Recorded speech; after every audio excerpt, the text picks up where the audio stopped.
Hello everybody, it's time for Coffee with Bill. Let's see what's happening. It looks like Clint Eastwood has made a major announcement. He says Hollywood is a place of traitors and pedophilians. That's a word we're going to be hearing more of. He says, this morning I have decided to leave this awful place and fight against traitors with real American patriots with President Trump. Thank you, Clint Eastwood. Let me tell you folks, whenever one person speaks out with courage, it encourages 1,000 others to find their courage and find their voice. So don't be shy. Your First Amendment freedom of speech, use it or lose it. Did you guys hear about the virus that's supposedly going around? It's the very first virus that is 5% virus and 95% political BS. It says here, a lady went to her doctor and asked him, how long will the coronavirus last? The doctor said, I don't know. I'm not that much into politics. Well, Dr. Wild Bill says that the COVID-19 virus will be with us until it fulfills its purpose, to disrupt President Trump's hugely successful political rallies and to stop American voters from going to the polls to re-elect Donald Trump for a second term. Well, it looks like they figured out why the Amish have not been affected by the virus. They don't have televisions. Cochise Chop says, they lost me when they released criminals from prison instead of just giving them masks. Good point, Cochise.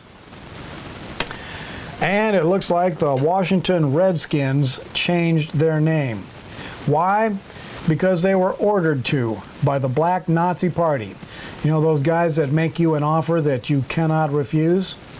Man, I thought sports stars were supposed to be heroes and good role models, but these modern-day sports guys are nothing but cowards. And I urge Americans to turn their backs on every one of them. If I had the authority, I would pull the business licenses of every stadium that hosts these disgraceful teams and put signs on them say, closed due to contagious racism. Well, it looks like Louis Gohmert hit back at the most evil political party in American history by demanding that the Democrat Party must change their name because they are the #1 symbol of racism and slavery in America. Yes, they are. And Mr. Gohmert is absolutely right. But it will never happen because none of the violence and chaos that we are seeing has anything to do with racism and slavery. It's about igniting a communist revolution, the likes of which destroyed Cuba, Russia, North Korea. Their cries about police brutality are nothing but a smokescreen to force their totalitarian government on all Americans. And trust me, if the Democrats succeed, they will bring with them the most brutal police brutality imaginable. They will have no more mercy on the American citizens than what they now have for unborn children. I tell you, now more than ever, decent Americans need encouragement and hope for the future. Our nation is under siege by a godless, atheistic, America-hating, Christian-hating mob. The national news services are nothing but propaganda machines cranking out hopelessness 24 hours a day. And their mission is to discourage the American people and to make us feel like we are in a war that we cannot win. The most important thing to remember is that there is a very real spiritual foundation to these problems. We are locked in the spiritual battle of our lifetimes. Our attackers are 100% in the service of Satan himself. Every act of violence and cruelty that we see on the news and every lie that comes out of the mouths of bureaucrats and politicians are powered by the forces of hell. The most effective way to fight back against this tsunami of evil is to pull the plug on the demonic forces that are empowering them. We need to bust up the demonic forces that are behind the 2020 assault on America. And the way to do that is for men and women of faith to fast and pray for the salvation of the USA. There is no political solution to this mess, so be watching for more videos about how Christians can fight this evil.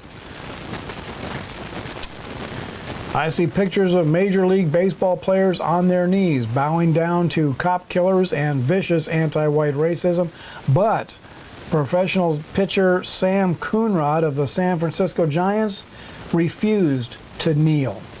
Pray for Sam. He is a Christian, and that's why he didn't kneel, and you know that the mob will be on him like the hounds of hell that they are.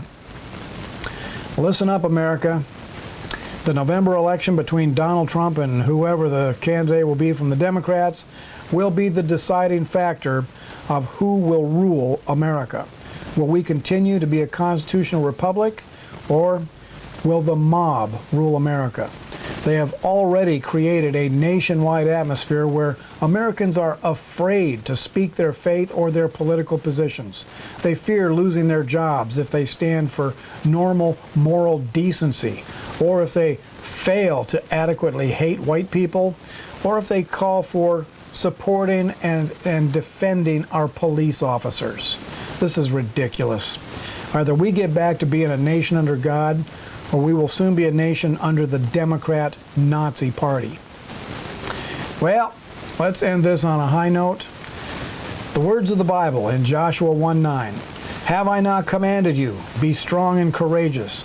Do not be frightened, and do not be dismayed. For the Lord your God is with you wherever you go. Thanks for watching, and America bless God again.